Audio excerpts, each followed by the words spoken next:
Baik, Assalamualaikum warahmatullahi wabarakatuh. Selamat pagi semuanya.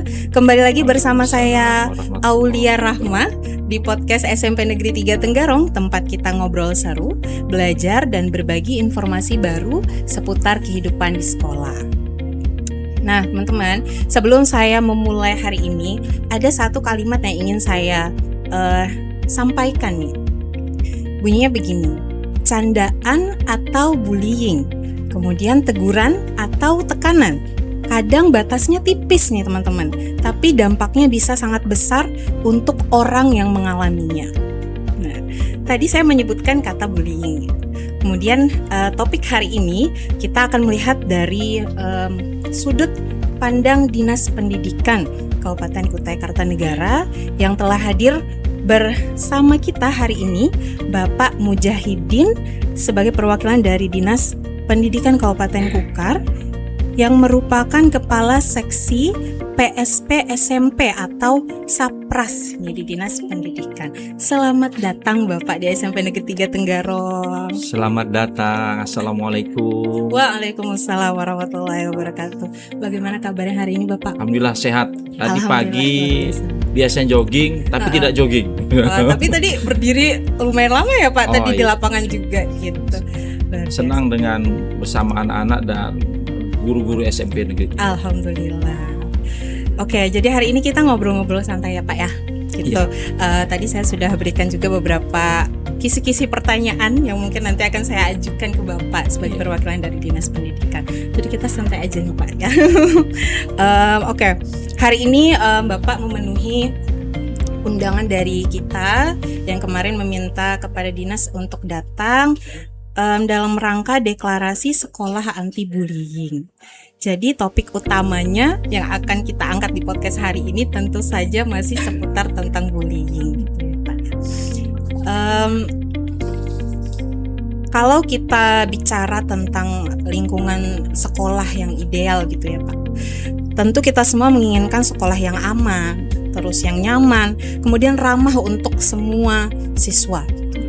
Tapi kenyataannya nih Pak, realitanya gitu, masih banyak sekali permasalahan yang terjadi di sekolah gitu. Salah satunya tentang bullying ini yang masih terus terjadi gitu di dalam sekolah. Bahkan dari hal-hal yang kecil sekalipun gitu Pak, yang kadang dianggap remeh sama sebagian orang gitu. Jadi kalau menurut pandangan Bapak selaku perwakilan dari Dinas Pendidikan, bagaimana kondisi bullying di sekolah saat ini, terutama karena kita di SMP, jadi di tingkat SMP. Bagaimana Pak? Baik, terima kasih ke Mbak Rahmah ya. Iya boleh Bapak. Serta ibu-ibu, Bapak Ibu yang mengikuti kegiatan podcast ini khususnya di SMP Negeri 3 Tenggarong. Perwakilan dari Disdik ditunjuk untuk menghadiri undangan deklarasi anti bullying dengan langsung melakukan podcast. Saya mencoba menghubung-hubungkan ini ya. Oke, karena keseharian kami itu bergelut di bidang sarpras, sarana prasarana pendidikan bidang SMP. Tapi itu nanti akan saya jawab dulu pertanyaan dari Mbak Rahma. Ya, jadi kondisi bullying di jenjang SMP khususnya di Kabupaten Kutai Kartanegara ini harus diakui tuh mengalami peningkatan yang serius. Ya kan, peningkatan yang serius, terutama variasinya, karena ini menurut pengamatan kami adanya media sosial, ya kan, baik itu kasusnya itu bisa menyebabkan anak-anak berhalusinasi ya. Berhalusinasi, betul Bapak. Kemudian bisa juga mereka itu ada yang mencoba bunuh diri. Wah, betul. Akibat mendapatkan tekanan, ya kan, merasa tidak nyaman begitu ya. Sehingga ini perlu juga penanganan serentak tidak hanya Dinas Pendidikan dan Kebudayaan yang bertanggung jawab dengan semua elemen-elemen satuan pendidikan, tapi kita juga ingin melibatkan peran serta orang tua yang begitu intens. Nah, ini tentu dimulai dari ujung tombaknya adalah satuan pendidikan, karena mereka yang selama ini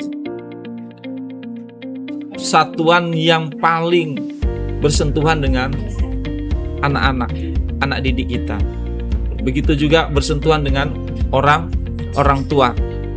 Nah, peningkatan ini ya, kita harus menyikapinya dengan serius. Kalau tidak, generasi kita ini akan banyak yang bisa menjadi gangguan jiwa ya, gitu ya kan. Betul, Bu, benar. Nah, bisa menjadi gangguan jiwa, dan itu harus diakui. Sehingga nanti banyak dikukar nih berkeliaran orang dalam gangguan jiwa. Iya, betul juga ya, Bahkan Bapak masih ya. usia sangat belia, ya kan. Nah, ini jadi kita simpulkan ya, kita beri garis tebal bahwa di Kutai Kartanegara itu mengalami peningkatan yang serius, ya kan. Begitu. Ini kalau ditanyakan terkait dengan bagaimana kondisinya, meningkat itu ya, meningkat. Ada yang saya sebutkan tadi, mencoba bunuh diri. Bahkan yang paling sering itu anak-anak enggan lagi, sudah tidak semangat turun sekolah dan sebagainya. Begitu. Oke, berarti tadi Bapak menyampaikan kan mulai dari yang secara fisik mungkin, kemudian lewat omongan, dan Bapak bilang tadi sekarang lewat sosial media sekalipun gitu ya Pak. Nah, kalau menurut Bapak nih, sebenarnya apa sih penyebab utama atau faktornya nih kenapa bullying ini tuh masih sangat sering terjadi di sekolah-sekolah nih Pak? Ya. Yang pertama itu kita merasakan pengawasan yang lemah, iya kan? Kenapa lemah? Ya tentu ini tanggung jawabnya harus dipertanyakan ini.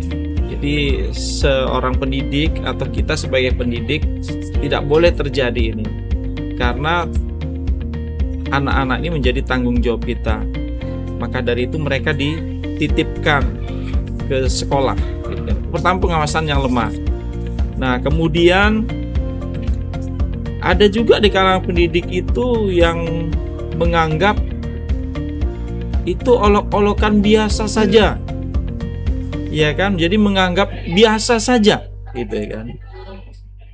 Temannya melakukan bullying terhadap teman yang lain. Nah, ini tentu kita tidak melonggarkan itu ya. Ya, walaupun itu disebutkan tadi di awal mungkin hanya guyon, ya kan, candaan. Tapi ini kita kan tidak tahu anak-anak itu candaan atau guyonan ya, gitu. Tidak semua anak yang bisa menganggapnya demikian. Tapi ada anak yang menganggapnya serius, ya kan? Itu sensitif bagi anak-anak yang lain.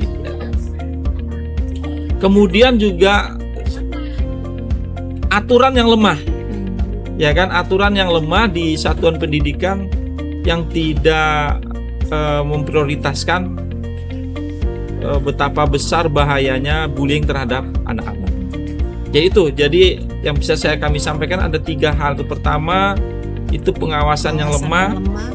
Kemudian menganggap itu biasa, kemudian aturan yang lemah. Ditambah lagi sekarang anak-anak siapa sih yang tidak memegang alat medsos? Nah, begitu. Ya, mereka suka bebas ini. Artinya sumpah serapah itu kan sudah di medsos itu menjadi hal yang wajar ya Pak ya. Menjadi hal yang wajar. Kemudian menjadi seenaknya gitu ya, nikmat gitu ya kan, sumpah serapah dan sebagainya itu. Ini juga menambah artinya faktor penyebabnya sering terjadinya itu karena mereka merasa aman dalam melakukan bullying. Ya kan, tidak ada sanksi secara langsung. Coba kita lihat di grup-grup WA tuh, periksa grup-grup WA, nah tuh ada aja kalimat-kalimat yang tidak sesuai dengan sebagaimana seorang siswa ya. Nah ini yang bisa kami sampaikan ya, kenapa kok masih sering terjadi.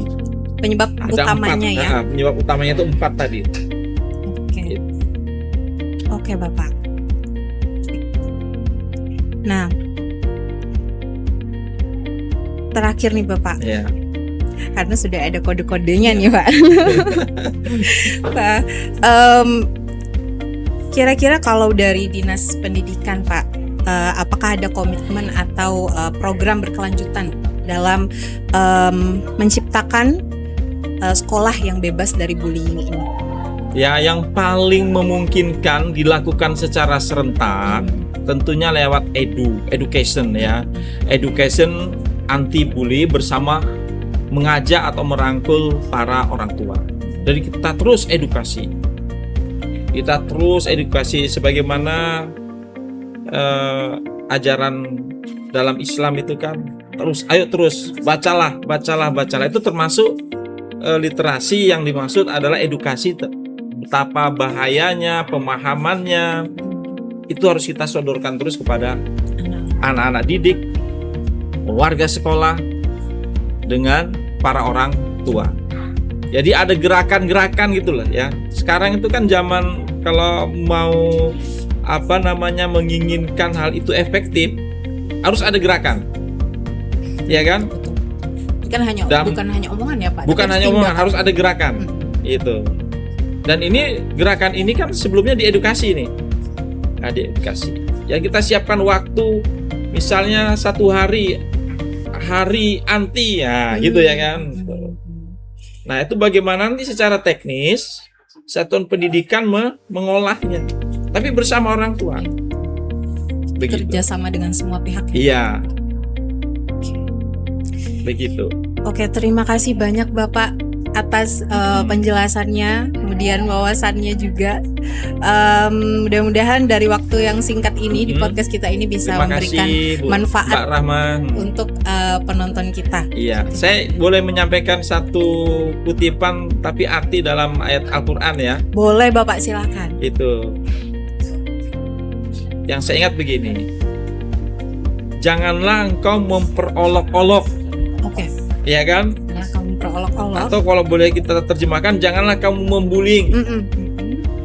Boleh jadi yang diperolok-olok itu lebih baik dari yang mengolok-olok. Nah, itu pesan yang sudah ada ribuan tahun yang lalu. Dan terbukti sekarang bukan semakin menekan olok-olok, kasus di Kutai Kartanegara malah justru meningkat. Begitu. Saya kira itu pesan saya. Oke, terima kasih banyak Bapak. Jadi kita ingat tadi pesannya ya.